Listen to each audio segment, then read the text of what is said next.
ओम नमः नमस्कार शिवाय। मित्रों, मैं हूं राहुल और आप सभी का स्वागत है हमारे चैनल फन मेड इन्फो में। रुद्राक्ष सिर्फ एक दाना नहीं है, यह भगवान शिव की दिव्य ऊर्जा का जीवित प्रतीक है। हजारों वर्षों से ऋषि मुनि, योगी और साधक रुद्राक्ष को धारण करते आ रहे हैं। रुद्राक्ष को लेकर बहुत से लोग जिज्ञासु हैं। रुद्राक्ष क्या होता है? यह कैसे बनता है? इसकी उत्पत्ति कहां से हुई? इसके कितने प्रकार होते हैं? यह शरीर और मन पर कैसे असर करता है? आज के इस वीडियो में हम आपको रुद्राक्ष से जुड़ा संपूर्ण ज्ञान देने वाले हैं। इस वीडियो में आप जानेंगे रुद्राक्ष का इतिहास, रुद्राक्ष की पौराणिक कथाएं, रुद्राक्ष की उत्पत्ति, रुद्राक्ष का पेड़ और फल, मुखी क्या होती है, असली और नकली रुद्राक्ष की पहचान और रुद्राक्ष के पीछे का वैज्ञानिक पक्ष।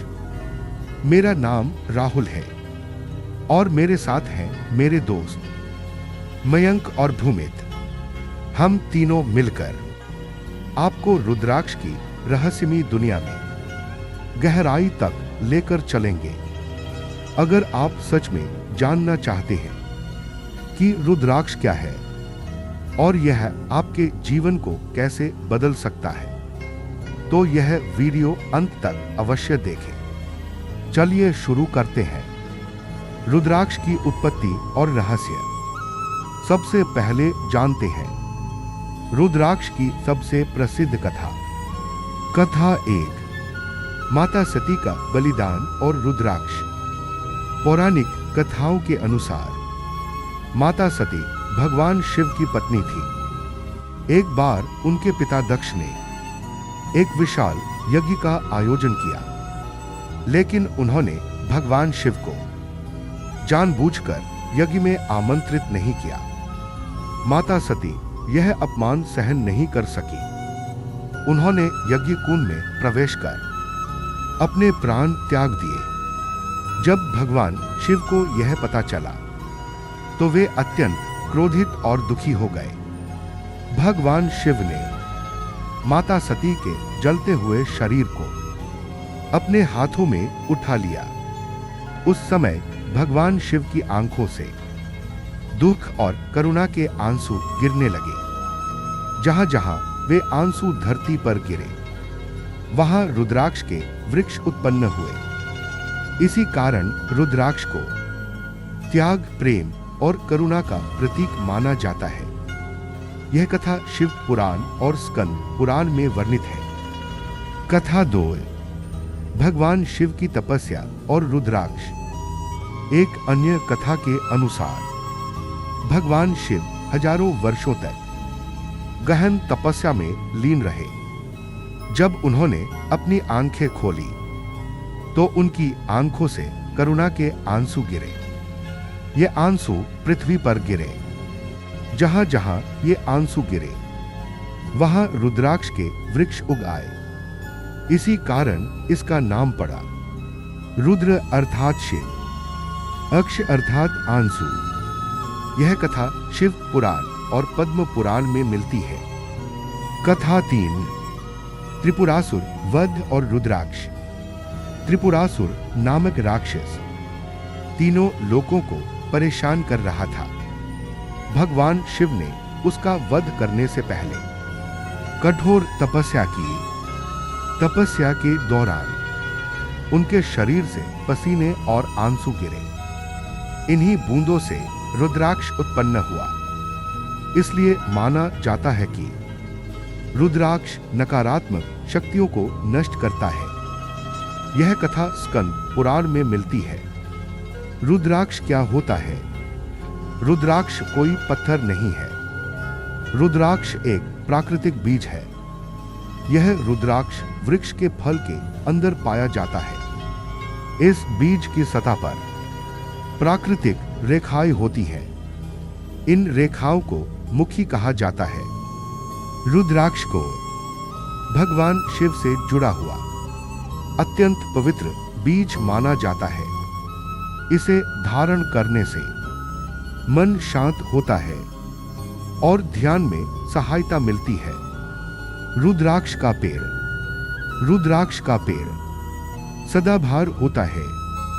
यह मुख्य रूप से पाया जाता है भारत, नेपाल, इंडोनेशिया, श्रीलंका और हिमालय क्षेत्र में। इस पेड़ का वैज्ञानिक नाम है एलायोकार्पस गैनिट्रस।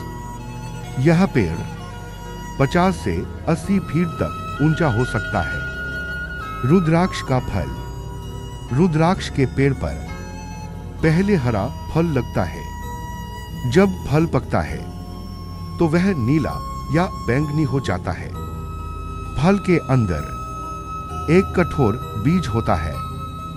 यही बीज रुद्राक्ष कहलाता है। रुद्राक्ष कैसे बनता है? सबसे पहले पके हुए फल से बाहरी गूदा हटाया जाता है। फिर बीज को पानी से धोया जाता है। इसके बाद बीज को सुखाया जाता है। सूखने के बाद बीज की सतह पर रेखाएं स्पष्ट दिखाई देती हैं। इन्हीं रेखाओं को मुखी कहा जाता है। मुखी क्या होती है? रुद्राक्ष की सतह पर जितनी रेखाएं होती हैं उतनी मुखी मानी जाती है। जैसे एक रेखा तो एक मुखी, 5 रेखा तो 5 मुखी। हर मुखी रुद्राक्ष किसी न किसी देवता से जुड़ा माना जाता है। हर मुखी की अलग ऊर्जा और अलग प्रभाव होता है।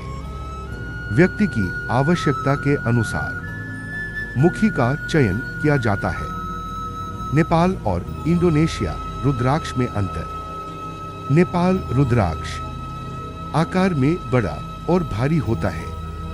उसकी मुखी रेखाएं गहरी होती हैं।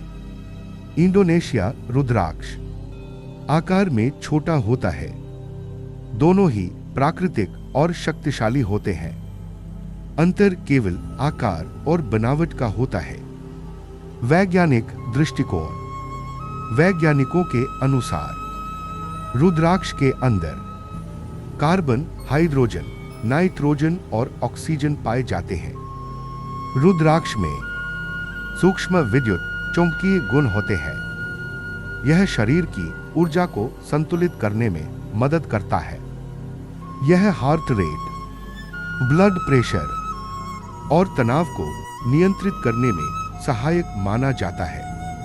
निष्कर्ष, रुद्राक्ष कोई चमत्कारी पत्थर नहीं।